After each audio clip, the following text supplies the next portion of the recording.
Brooklyn Independent Television.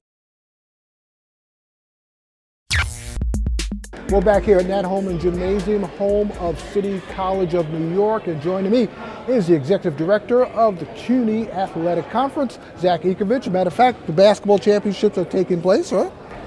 Sure are. And how's it going so far this year, basketball-wise? Awesome. We had phenomenal quarterfinals. We had a couple of exciting games on both sides. We had two upsets on the men's side, and tonight those two teams, York and Med Gevers, are going to square off.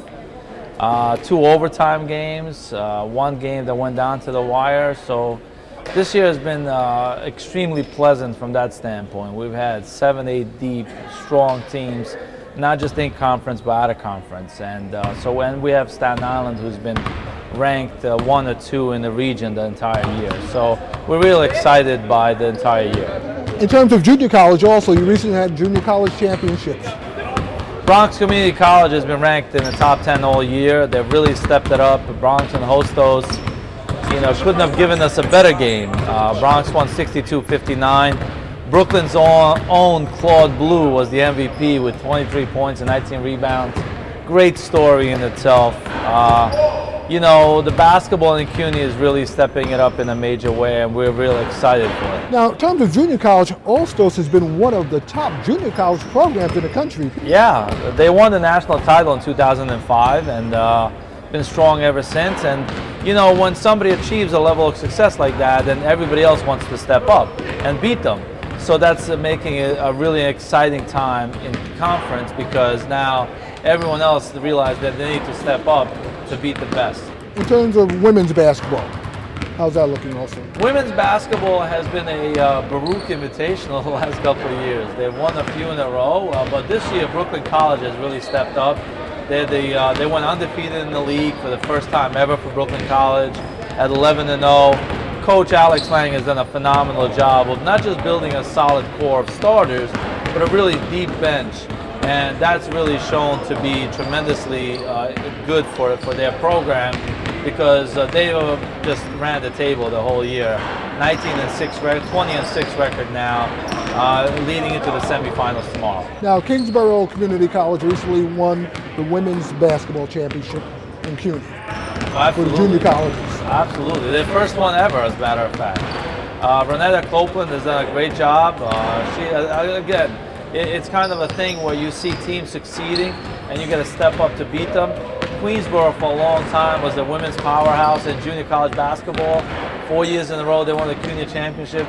But Kingsborough stepping up to the plate. It's kind of a thing where you see teams where they are regionally and nationally, and you have to reach their level and exceed it to beat them. And we're excited that all the other teams are doing that, both at the junior and senior college level. Now, we're here at City College of New York. We're here in Harlem, basically.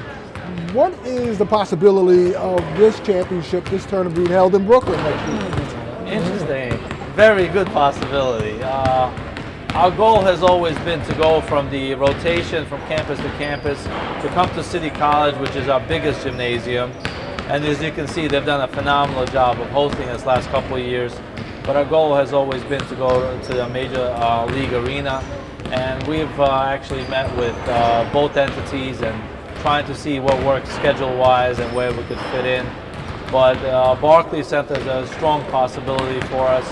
And we expect within the next year or two that we will be making a move from CCNY, the finals, to potentially Barclays Arena, we hope. Now, the winner of this championship tournament, where will they go? They're going to the NCAA Division III tournament. From the junior college side, they're going to the regional playoffs, which start next week. Bronx and Hostos are the 2 and 3 seeds, so we see enormous potential for them to go far to the national tournament. Obviously here, the men's and the women's winner goes to the NCAA Division III tournament. So we'll see. We hope that they make some noise this year. We're back here at Nat Holman Gymnasium, and joining me is CUNY Executive Director Zak Ivkovic. Zak, what are some of the things as far as CUNY has plans for this fall? From this fall, we did a lot of stuff with upgrading our championships. Women's volleyball has always been strong. Our volleyball programs are very strong, both on the men's and women's side. Men's and women's soccer has really stepped up. this fall, for the first time ever, we're going to have 7 women's soccer programs, and we're going to have a winner go to the NCAAs as a result. So that's going to be a really nice feather in our cap. We just did that same thing with our men's volleyball program. So it's really about improving everything that we do. This coming spring, we're doing our baseball championship at MCU. We have our tennis championships at the National Tennis Center like we do every year. And our men's tennis is very strong. And then our track and field championships are at Icon Stadium. So we're really trying to make and give our student athletes a great experience at some of the best venues in New York City. Now, speaking of experiences, quite an experience for some of your athletes during a goodwill tour, right, in New Orleans. Absolutely. Ironically enough, 2 of the basketball players out of that trip are Mickey Abatiello from Baruch College and Herschel Jenkins from the College of Staten Island. And the 2 of them are squaring off tonight in the men's semifinals. But those 2 young men were part of a group that went down to New Orleans this past summer to do some rebuilding and helping the folks of New Orleans recover from Hurricane Katrina. So it was a phenomenal 10 days of work. But as you can see, in addition to giving back, they're back to helping their teams to reach new levels athletically. Now, the Olympics are coming, 2012 Olympics are coming up this year. You also have some involvement from what I got? I hope so. I've been involved with NBC Sports the past 5 Olympics since the '92 Barcelona Games. I expect to be involved again. If not this year, my long-term goal is to work for the International Olympic Committee and be involved in organizing the Olympic Games. Has any of that influence come back towards CUNYAC athletics? Without a doubt, without a doubt. I think that everywhere you go and every single day you learn something, how it could impact our student athletes in a better way, and we bring that back and try to give them that experience. That's why I think we run the best Division III tournaments in the country, because my staff and I really take it upon ourselves each and every year to run a better program for our students. So we give them the best experience that we can with the phenomenal facilities that this city has to offer, but also with some of our corporate partners and resources that we bring to the table in order to make the championships the best they can be. Now, you recently had an update on one of your corporate sponsors also, right? Well, we do. MCU has been with us. They've been phenomenal. Applebee's has been new since a year ago. They've been phenomenal. And now we've added U.S. Army ROTC, and they've really been stepping it up and helping us. So all these folks that come to the table really help us do our job, and all that sponsorship dollars that we bring to the table goes back into the programs and to the students that we serve. So they've been priceless. In terms of track and field also, how are things looking for track and field this spring? Unbelievable. I mean, last year we had Kingsborough, for example, had 15 All-Americans. Just out of one program that had 15 All-Americans. Dave Luby has done a phenomenal job at Kingsborough. Queensborough is also solid. Bronx has been solid. CCNY and Lehman on the senior college side have been really good. Hunter's distance runners. So our track and field has been by far the most decorated sport in the conference in the past 10 years. Any chance of football coming on board? No. It just brings up a lot of different issues when you talk about football, mainly the facilities.